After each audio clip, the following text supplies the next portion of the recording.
उपस्थित तपाईं सबै जीवनको रूपान्तरण अर्थात् जीवनमा स्वस्थ, समृद्ध र सफलतामा विश्वास राख्ने तपाईं सबैलाई मेरो हार्दिक सप्रेम प्रणाम। र आज फेरि हामीलाई कसैले प्यार गरेको छ, कसैले माया गरेको छ, जसले हामीलाई जिउने फेरि एक मौका दिएको छ। यो बाँच्ने मौका, यो बाँच्ने मौका दिनेवाला दाता कोही छ जसलाई हामी चिन्दैनौँ, जसलाई हामीले देखेकै छैन, जसले हामीलाई अनवरत प्यार गर्छ। चाहे हामी रिसाउँ, चाहे हामी खुसी हौँ, उसले निरन्तर हामीलाई प्यार गरिरहन्छ। यसकारण आज हामी जिउँदो छौँ। त्यो प्यार गर्नेवाला दाता जो कहीँ होस्, जसले हामीलाई जिउने मौका दियो, त्यो दातालाई हामीले धन्यवाद दिनुपर्छ। जोरदार ताली बजाएर।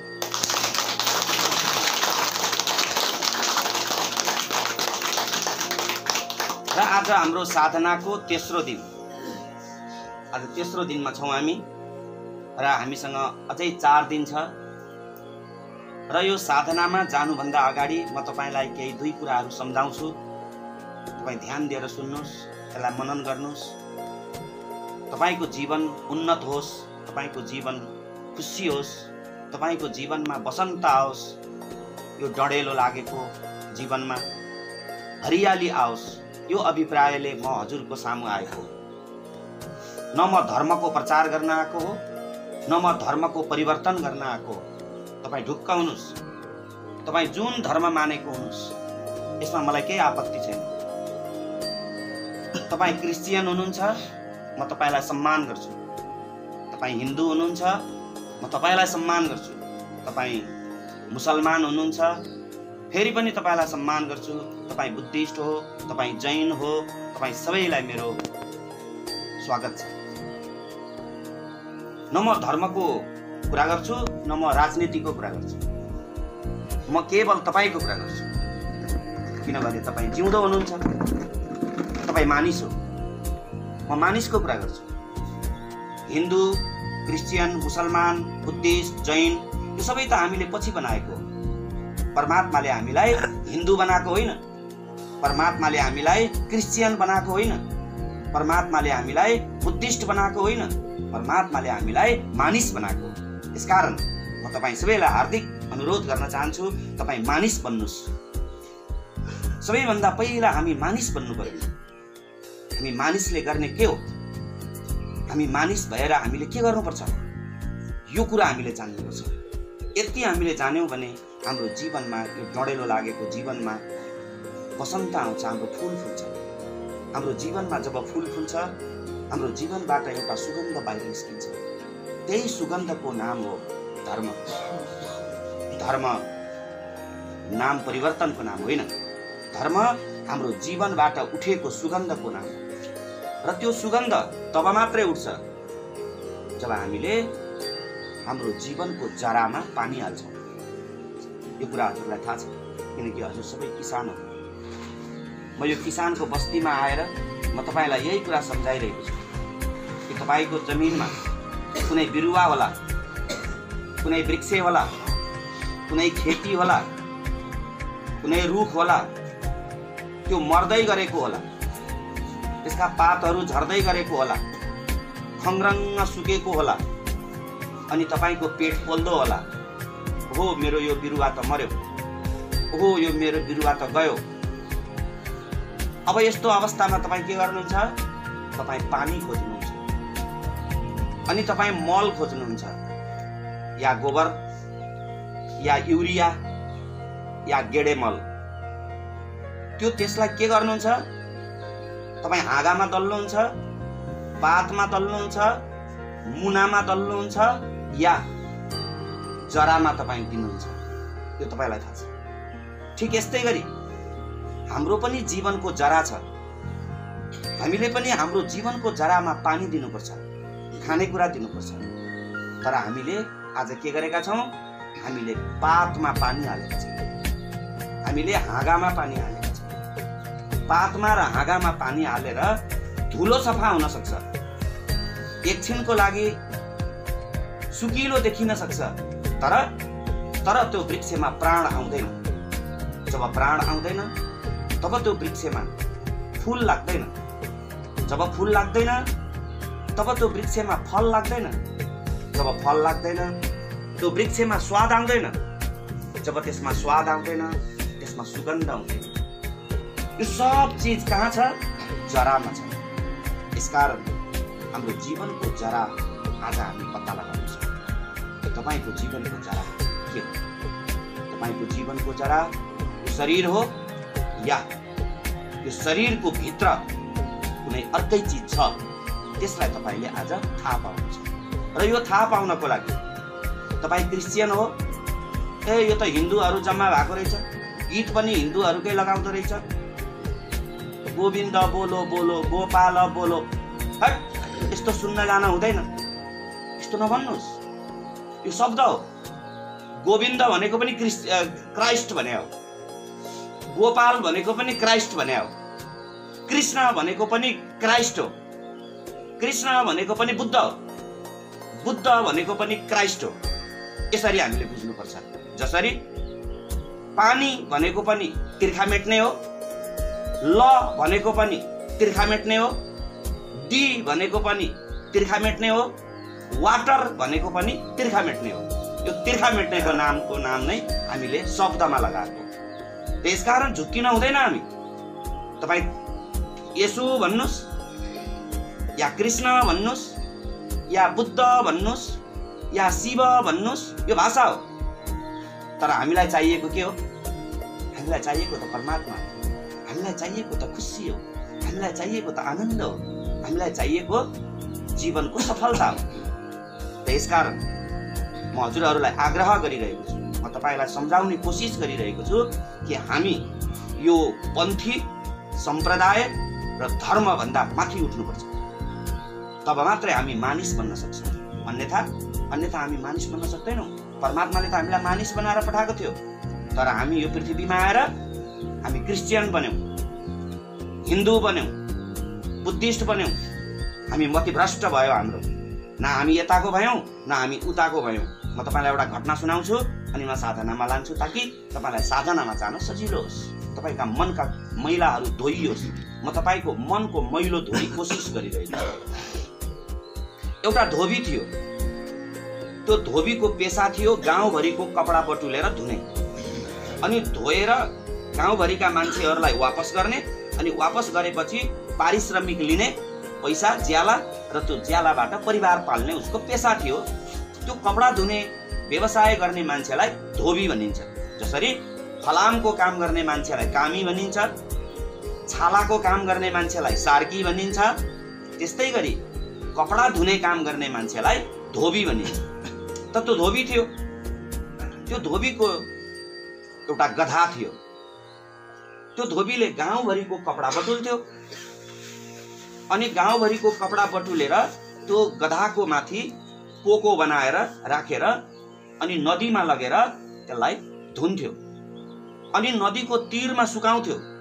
नदीको तीर असाध्यै ठुलो थियो, जस्तो हाम्रो यहाँ त्रिशुलीको। अनि ती कपडा सुकिसकेपछि उसले पोको पार्थ्यो र फेरि गाउँका जसको घरबाट उसले कपडा लगेको थियो ती मान्छेलाई कपडा वापस गर्थ्यो र अनि ज्याला लिन्थ्यो र त्यो ज्यालाबाट जीवन चलाउँथ्यो। त्यो दिन पनि ऊ कपडा धुँदै थियो, कपडा सुकाउँदै थियो। आकाशमा मेघ उठ्यो, बादल उठ्यो, आकाशमा मेघ गर्जिन थाल्यो, गड्याङ गुडुङ आवाज आउन थाल्यो। हेर्दा हेर्दै पानी छिटाउन थाल्यो। धोबी आत्तियो। सुकिसकेका कपडाहरू अब भिज्नी भए, फेरि दोहोऱ्याएर धुनुपर्ने हुन्छ। यसकारण धोबीले हतार हतार ती सुकेका कपडाहरू सबै बटुल्यो र उसले फेरि पोको बनायो र फेरि गधाको माथि राख्यो र फेरि दौडाएर घरतर्फ दौडियो। जसै ऊ घरमा पुग्यो, गधालाई बाँध्यो गोठमा, गधाको पिठ्यौबाट पोको झिक्यो कपडाको, र कपडाको पोको लिएर आफ्नो घरको भित्र, एउटा खुट्टा भित्र एउटा खुट्टा बाहिर दैलोमा, त्यस्तो अवस्थामा थियो। गट्टङ टङ टङ टङ टङ टङ टङ टङ पानी पर्यो।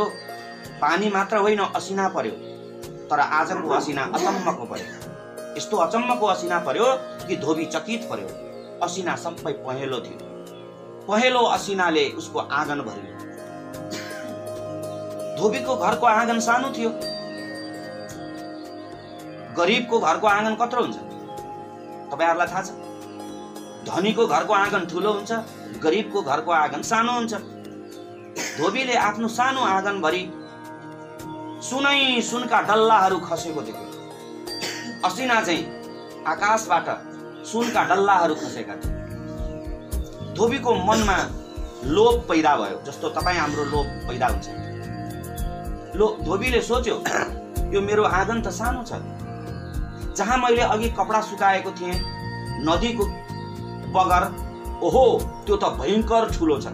त्यहाँ झन् कति सुन खस्यो होला। यो मेरो आँगन त आँगन मेरै हो, त्यो त सानो छ। त्यसलाई पछि आएर टिप्दा पनि हुन्छ। तर बगर त भयंकर ठुलो छ। अनि बगर साझा छ, सबैको छ। त्यहाँ अरूले गएर उठाउँदा हुन्। ओहो यो मेरो आँगन त मेरै हो, यहाँ म पछि उठाउँदा हुन्छ। मैले पहिला बगरमा पुग्नुपर्छ। अब धोबी कुद्यो बगरतिर, जहाँ उनले अघि कपडा धोएको थियो। धोबी दौडिँदै दौडिँदै दौडिँदै दौडिँदै दौडिँदै बगरमा पुग्यो। जसै बगरमा पुग्यो, बगरमा हेर्यो, बगर त नाङ्गै थियो। सबै ढुङ्गा मात्रै थिए, सुन थिएन, सुनको असिना थिएन।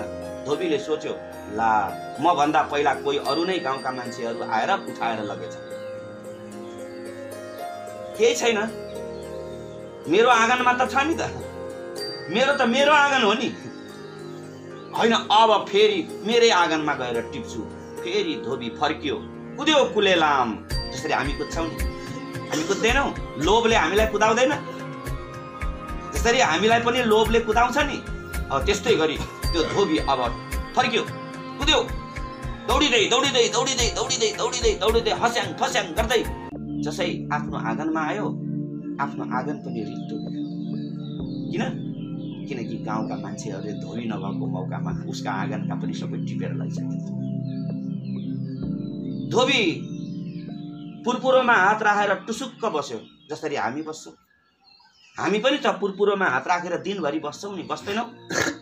अर्काको घरको तलो थपेको देखेर हामीलाई पीडा हुन्छ। आफ्नो घरको तलो थप्न सकिन भनेर होइन, मैले जीवनमा मेरो घरमा तलो थप्न सकिन भनेर रुने मान्छे कोही पनि छैन। छिमेकीले तलो थप्यो भने अब पीडा हुन्छ। अब धोबी पनि टाउकोमा हात राखेर रोयो, धिक्कार छ नि मेरो बुद्धि। परमात्माले मलाई यी दिएको थियो आफ्नै आँगनमा, आफ्नो आँगनको नटिपेर कहाँ न कहाँ जङ्गलको टिप्ने चक्करमा न धोबी घरको भयो, न धोबी घाटको भयो। यसकारण भनाइ छ, धोबी न घरको भयो न घाटको भयो। यही जीवन हाम्रो छ। यसकारण अब हामीले त्यो धोबीको जीवन जिउनु हुँदैन। अब हामीले सम्राटको जीवन जिउनुपर्छ। हामीलाई परमात्माले हाम्रो लागि जे दिएको छ त्यसमै हामीले आफ्नो उन्नति खोज्नुपर्छ। र यसकारण हामी प्रत्येकको आँगन बराबर छ, कसैको घटी बढी छैन। यो परमात्माले निर्माण गरेको घरको नाम हो यो जीवन। यो जुन शरीर तपाईलाई मिलेको छ, यो शरीर परमात्माले निर्माण गरिदिएको घर हो यो। र यो घर सबैको लागि बराबर छ, यहाँ कसैको घटी बढी छैन। यसकारण एउटा हाम्रो नेपाली किताबमा एउटा कविता थियो, मैले पढेँ, सायद तपाईहरुले पनि पढ्नु भयो होला। म याद दिलाइदिन्छु, तपाई याद गर्नुस्। त्यो किताबमा लेखिएको थियो, सुरमुनिदेखि भुसुनासम्म प्रभु नै सबको घटमाटम्म। यो पढ्नुभयो तपाईहरुले? पक्का पनि पढ्नुभयो। यो कविताको आशय के हो थाहा छ तपाईलाई? सुरमुनिदेखि भुसुनासम्म प्रभु नै सबको घटमाटम्म। भुसुनालाई र सुरमुनि हात्तीलाई दुईटालाई सँगै राखेर हेर्ने हो भने भुसुना एकदम सानो देखिन्छ, हात्ती एकदम ठुलो देखिन्छ शरीरमा। तर त्यो शरीरको भित्र जो ऊर्जा शक्ति छ, जुन जीवन छ, जुन ताकत छ, त्यो चाहिँ टम्म छ, बराबर छ। हात्ती चाहिँ ठुलो भयो, त्यहाँ चाहिँ भगवान धेरै छ, अनि भुसुना चाहिँ सानो भयो, त्यसमा भगवान सानो छ, यस्तो हुँदैन। त्यो चाहिँ टम्म छ, बराबर छ, इक्वाइल छ, न घटी न बढी। र यसकारण हामी प्रत्येकको जीवन बराबर छ।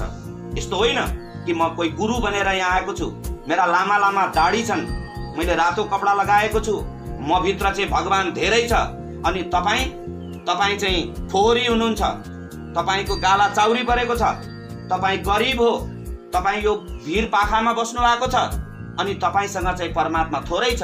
यस्तो होइन, जति मसँग छ त्यति तपाईँसँग छ। म त्यही चीज देखाउन आएको तपाईँलाई कि तपाईँको भित्र स्वयं परमात्मा नाचिरहेको छ। त्यो परमात्मालाई तपाईँ देख्नुहोस्।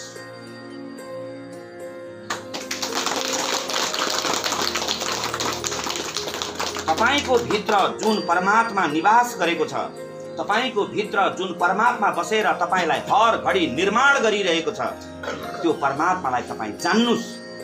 यो बाहिरको ढुङ्गा जानेर केही हुँदैन हजुर। फेरि मेरो भनाइको आशय गलत नसोच्नुहोस् कि म पूजा नगर्नुहोस् भनेको होइन मैले, तपाईँ मन्दिर नजानुस् भनेको होइन मैले, तपाईँ चर्चमा नजानुस् भनेको होइन मैले, तपाईँ गुम्बामा नजानुस् भनेको होइन मैले, तपाईँ मस्जिदमा नजानुस् भनेको होइन मैले। जानुस्, जानुपर्छ। किनभने त्यो प्रतीकात्मक हो। त्यसले हामीलाई दिशा दिन्छ, त्यसले हामीलाई घचघच्याउँछ, त्यसले हामीलाई सम्झाउँछ कोही भगवान छ, कोही छ भनेर हामीलाई याद दिलाउँछ। तर त्यही चाहिँ भगवान होइन। भगवान त तपाईँको भित्र छ, यो मन्दिरको भित्र छ। यो तपाईँको शरीर जुन हो यो मन्दिर हो। यसकारण यो मन्दिरलाई तपाईँ सजाउनुहोस्, यो मन्दिरलाई तपाईँ लिप्नुहोस्, यो मन्दिरलाई तपाईँ प्रेम गर्नुहोस्। हेर्नुहोस्, तपाईँ आज यो मन्दिरलाई तपाईँले प्रेम गरेको छैन, तपाईँले त यो मन्दिरलाई हेला गरेको छ। यो मन्दिरलाई तपाईँले जे पाए त्यही हालेको छ। यो मन्दिर यहाँ बनाउनु भएको छैन, यो मन्दिरमा गएर तपाईँ टोयलेट गर्नुहुन्छ कि फुल चढाउनुहुन्छ? फुल चढाउनुहुन्छ। यो मन्दिरमा गएर तपाईँ टोयलेट गर्नुहुन्न। यो मन्दिरमा त तपाईँले गएर फुल चढाउनुहुन्छ, यहाँ तपाईँले जल चढाउनुहुन्छ, यहाँ तपाईँले धमिलो पानी ल्याएर हाल्नुहुन्न, तपाईँले सङ्लो पानी पवित्र पानी ल्याएर चढाउनुहुन्छ। ठिक यस्तै गरी यो तपाईँको जुन शरीर छ मिलेको तपाईँलाई, यो शरीर यो भगवान बस्ने घर हो, यो भगवान बस्ने घर हो, यो मन्दिर हो। यो मन्दिरलाई तपाईँ प्रेम गर्नुहोस्। तर तपाईँले प्रेम गरेको छैन। किनभने तपाईँ जे पाए त्यही खाएको छ, जे पाए त्यही खाना हुन्छ। जहाँ जब भगवान बसेको छ यहाँभित्र, अनि जे पाए त्यही हाल्न हुन्छ? हुँदैन। अब त्यो जे पाए त्यही के हो म भन्दिनँ, तपाईँ आफै जान्नुहोस् त्यो के हो। जे पाए त्यही, त्यो जे पाए त्यही के हो तपाईँ आफै जान्नुहोस्। र अबदेखि तपाईँ जे पाए त्यही यो मन्दिरभित्र नहाल्नुहोस्। किन? यहाँभित्र परमात्मा बसेको छ र यो परमात्मा निसासिएको छ। यो परमात्मा यहाँभित्र उकुस मुकुस भएको छ। झ्याल ढोका थुनेर तपाईँ अहिले गएर आगो बाल्नुहोस् त तपाईँको भान्सा कोठामा। तपाईँ त्यो भान्सामा भात पकाउन सक्नुहुन्छ? सक्नुहुन्छ? सक्नुहुन्न। किन? अब त्यहाँ धुवा भरिन्छ, तपाईँ निसासिन्छ, अनि तपाईँ निसासिएपछि के गर्छ? तपाईँ बाहिर निस्किन्छ। ठिक यस्तै गरी तपाईँको जीवनको भित्र, यो मन्दिरको भित्र तपाईँले जे पाए त्यही हालेको कारणले तपाईँको भगवान निसासिएको छ। तपाईँले भगवान भेटेन, अनि भगवान लुकेको छ। म फेरि एउटा घटना याद आयो मलाई। म एउटा घटना भन्छु अनि तपाईँलाई साधनामा लान्छु, ताकि साधनामा तपाईँलाई जान सजिलो होस्, तपाईँ कुरा बुझ्नुहोस्। यो संसार भगवानले बनाएको रे। जति बेला यो पृथ्वी बनायो रे भगवानले, यो आकाश बनायो रे भगवानले, यो रुख बिरुवा बनायो रे भगवानले, यो गाई भैँसी भेडा बाख्रा यो जति पनि पशु पंक्षी पनि बनायो रे भगवानले, यो खोला बनायो रे, ढुङ्गा बनायो रे, पहरा बनायो रे, पहाड बनायो रे, हिमाल बनायो रे, तराई बनायो रे, यो जति हामीले देखेका छौं यो सबै चीज बनायो रे। तारा बनायो रे, सूर्य बनायो रे, चन्द्रमा बनायो रे, सबै बनायो रे भगवानले। अनि सबै बनाइसकेपछि अनि भगवानको दिमागमा आयो रे के भने, ओहो यो सबै त बनाए मैले, एउटा चीज चाहिँ बनाउन बिर्सेछु कि क्या हो भनेर अन्तिममा चाहिँ भगवानले मान्छे बनायो रे। यो मान्छे चाहिँ भगवानले अन्तिममा बनाएछ रे। अनि जब यो मान्छे बनायो भगवानले अन्तिममा, जब यो मान्छे बन्यो अनि यो मान्छे बनिसकेपछि त भगवानलाई आपत परेछ रे। अब आपत के परेछ रे भने, भगवानलाई नै यसले त लुच्न गएछ रे, कुट्न गएछ रे, पिट्न गएछ रे। अब भगवान त हात्ती हो, जसलाई बनाएको त्यसैले कुट्न थालेपछि अब भगवानले जीव जोगाउनु पर्यो नि त। अब अनि भगवान जीव जोगाउँदै भाग्दै थिए अरे। जब भगवान भाग्दै थिए मान्छेबाट भाग्दै थिए अनि भाग्दै गर्दाखेरि एकजना ऋषि, भगवानकै अर्को ऋषि, मान्छे होइन ऋषि, त्यो ऋषि चाहिँ तपस्या गरेर बसेको रहेछ अरे एउटा डाँडोमा जङ्गलमा। भगवान भाग्दै थिए, ऋषिले देखे, होइन भगवान तपाईँ किन भाग्दै हुनुहुन्छ? अनि भगवानले भन्नुभयो नभागेर के गर्नु, यो अन्तिममा बनाएको मान्छे यसले त मलाई हातमा लौरो लिएर कुट्न दौडिरहेको छ, यसले भेट्टायो कि मलाई मार्छ, अब म कहाँ जाउँ, म त भागिरहेको छु। अनि त्यो ऋषिले भनेछन् प्रभु यसरी नआत्तिनुहोस्, तपाईँ यो हिमालको टुप्पोमा गएर बस्नुहोस्, कैलाशमा। त्यो कैलाशमा गएर बसेपछि यो मान्छे आउँदैन। अनि भगवानले ठाडै त्यो ऋषिलाई भनेछन्, हट मूर्ख, तिमीलाई थाहा छैन कुनै हिलारी नामको, कुनै तेन्जिङ शेर्पा नामको मान्छेले हिमालको चुचुरोमा गएर झन्डा गाड्यो, तिमीलाई थाहा छैन? अब म गएर हिमालमा बस्यो भने कुनै तेन्जिङ शेर्पा, कुनै हिलारी आएर मलाई त्यहाँ भेटेर कुट्दैन? हुँदैन। त्यहाँ पनि मान्छे आइपुग्छ। अनि फेरि ऋषिले भनेछ, ओहो हो त, कुरो त सही हो, त्यसो भए प्रभु तपाईँ पतालमा जानुहोस्, पानी मुनि जानुहोस्। फेरि परमात्माले भन्नुभएछ, ए कुनै गोताखोर वाटरप्रुफ कपडा लगाएर क्यामेरा लिएर समुद्रमा छलाङ मारेर आएर मलाई भेट्टाइहाल्छ नि, किनकि गोताखोरहरू अहिले समुद्रको भ्रमण गरिरहेछन्, हुँदैन त्यहाँ पनि। त्यसो भए के गरौँ त प्रभु?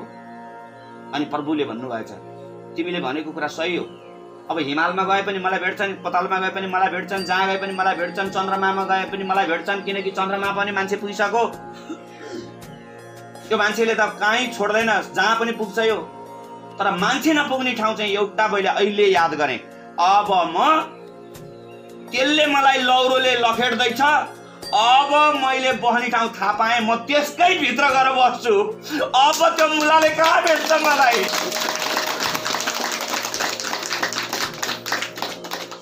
यसकारण परमात्मा न मन्दिरमा छ, न मस्जिदमा छ, न चर्चमा छ, न गुम्बामा छ, न गुरुद्वारामा छ। भ्रममा नपर्नुस्, परमात्मा कहाँ छ थाहा छ?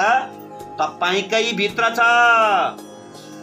तपाईँ सारा संसार कुद्नुहुन्छ, तीर्थ कुद्नुहुन्छ, दुनियाँ काबा कुद्नुहुन्छ, हरिद्वार कुद्नुहुन्छ, तपाईँ वहाँ के अरे मक्का मदिना पुग्नुहुन्छ, जेरुसलम पुग्नुहुन्छ, सारा संसार कुद्नुहुन्छ, तर तपाईँ आफ्नो भित्र तपाईँ कोही कुद्दैन। यसकारण तपाईकै भित्र परमात्मा लुकेर बसेको छ। जसरी दूधको भित्र घिउ लुकेर बसेको छ, जसरी बिउको भित्र वृक्ष लुकेर बसेको छ, जसरी ढुङ्गाको भित्र आगो लुकेर बसेको छ, जसरी तिलको भित्र तेल लुकेर बसेको छ, जसरी फूलको भित्र सुगन्ध लुकेर बसेको छ, ठिक यस्तै गरी तपाईको भित्र स्वयं परमात्मा लुकेर बसेको छ। के तपाईँ आफ्नो परमात्मालाई दर्शन गर्न चाहनुहुन्छ? यदि चाहनुहुन्छ भने यही शिविर हो।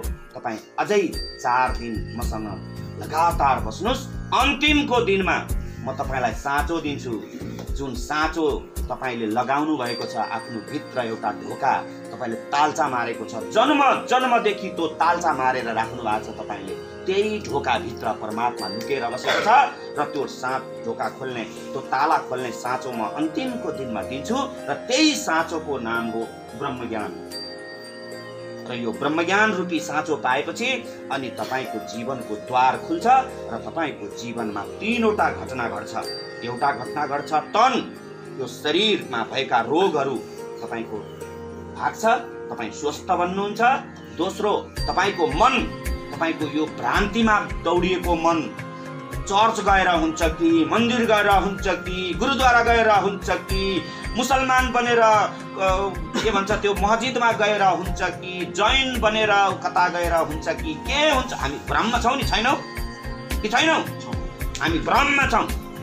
अब तपाईँ यो सब भ्रमबाट मुक्त भएर तपाईँ आफ्नो भित्र प्रवेश गरेर त्यो परमात्मासँग भ्रमनुहुनेछ। दोस्रो चिज तपाईको मन ठीक हुनेछ र तेस्रो चिज तपाईको धन ठीक हुनेछ। यो तीनवटा चिज, तन मन धन, तीनवटा चिज ठीक हुनेछ। र यो तीनवटा चिज ठीक भइसकेपछि बल्ल तपाईँ मानिस हुनुहुनेछ। जब तपाईँ मानिस हुनुहुनेछ र मानिस रूपी यो बिउको भित्र परमात्मा रूपी वृक्ष लुकेर बसेको छ र त्यो वृक्षलाई तपाईँ झिक्नुहुनेछ। यही चिज कबीर सन्तले भनेका छन्, जो तिल में तेल जो चकमक में आग तेरा साईं तुझमें जाग सके तो जाग। यस्तो मिठो कुरा छ हेर्नुस् त। जो तिल में तेल, जसरी तिल भित्र तेल छ, जो चकमक में आग, जसरी ढुङ्गा भित्र आगो छ, तेरा साईं तुझमें, तिम्रो भगवान तिम्रै भित्र छ, जाग सके तो जाग। यदि हेर्न सक्छौ भने आँखा खोलेर हेर। यदि हेर्यौ भने तिमीले परमात्मालाई आफ्नै भित्र पाउँछौ, तिमी बाहिर भौतारिनु पर्दैन। यस्तो मिठो कुरा भनिरहेछ सन्तले। अब हामी चाहिँ आँखा बन्द गरेर दौडिरहेका छौँ। त्यसकारण आज म तपाईँलाई आँखा खोल्ने अभियानमा ल्याएको छु र तपाईँलाई अब म तपाईँको अन्तर्दृष्टि खोल्छु, तपाईँको भित्रको आँखा खोल्छु र त्यो भित्रको आँखा खोल्नको लागि फेरि म तपाईँलाई उल्टो कुरा भन्छु। त्यो उल्टो कुरा के भन्छु भने नि, आँखा बन्द गर्नुहोस्, आँखा बन्द गर्नुहोस् भन्छु। बाहिरको आँखा बन्द नगरेसम्म भित्रको आँखा खुल्दैन हजुर। यदि तपाईँले बाहिरको आँखा खोल्नुभयो भने भित्रको आँखा बन्द हुन्छ, भित्रको आँखा खोल्नुभयो भने बाहिरको आँखा बन्द हुन्छ। त्यसकारण अबको साधना आँखा बन्द गरेर तपाईँलाई म त्यो भित्रको द्वार खोल्ने उपाय बताउँछु र त्यसको लागि तपाईँ तयार हुनुपर्छ। तपाईँ सबैले मलाई मेरा कुराहरू सुनिदिनु भयो, शान्तिपूर्वक मनन गरिदिनु भयो। तपाईँ सबैप्रति म आभार व्यक्त गर्न चाहन्छु र तपाईँ सबैप्रति म अनुग्रहित हुन्छु र तपाईँ सबैको भित्र विराजमान परमात्मालाई म प्रणाम गर्न चाहन्छु। मेरो प्रणाम स्वीकार गर्नुहोस्। तपाईँ सबैलाई मेरो प्रणाम।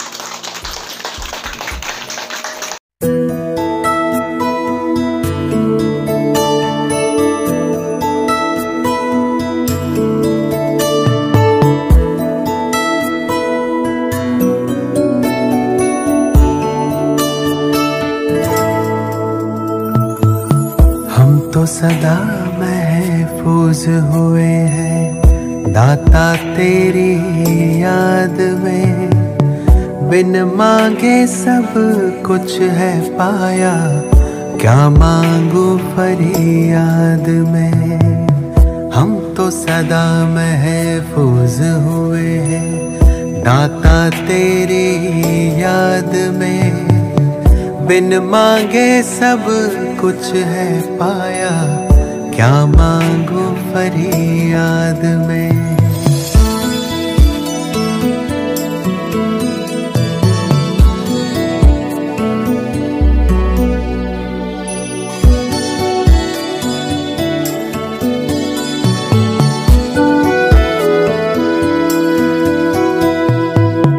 तू ही समझता दिल को हमारे, करता मेरी हिफाजत है, तुझ पर ही तो हक है सारे, तू ही मेरी ताकत है। तू ही समझता दिल को हमारे, करता मेरी हिफाजत है, तुझ पर ही तो हक है सारे, तू ही मेरी ताकत है।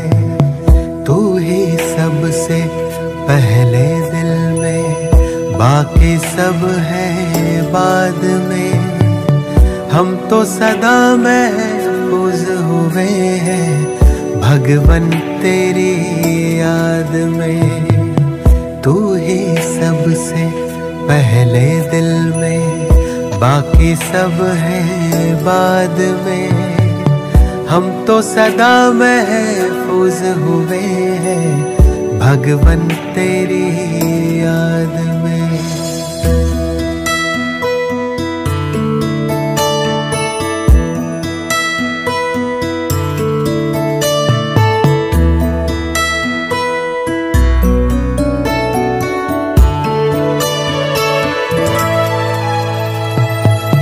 दिल जो गाता तो वो गजल है, तू ही भरता मुझ में बल है, तुझसे मुकम्मल मेरी सांसें। तू ही जीवन सबका तराशे, दिल जो गाता तू वो गजल है। तू ही भरता मुझ में बल है, तुझसे मुकम्मल मेरी सांसें। तू ही जीवन सबका तराशे, तुमने दी है हर एक खूबी मुझको आशीर्वाद में।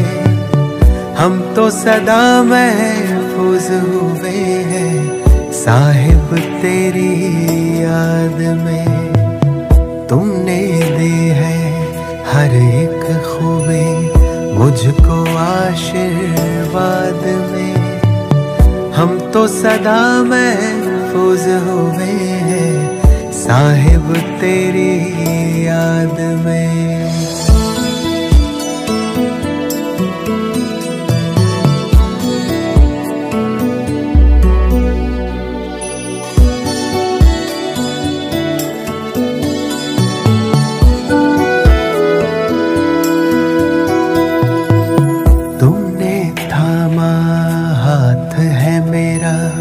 इस बदलते दौर में तू ही मेरे मन का सुकून है, दुनिया के इस शोर में। तुमने थामा हाथ है मेरा इस बदलते दौर में।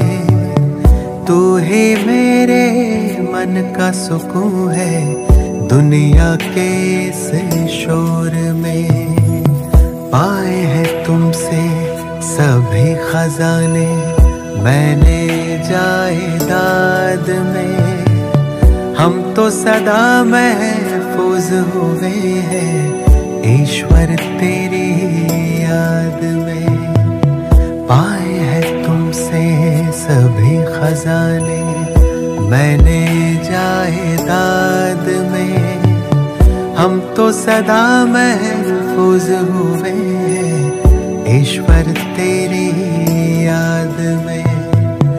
मौला तेरी याद में, या रब तेरी याद में, दाता तेरी याद में।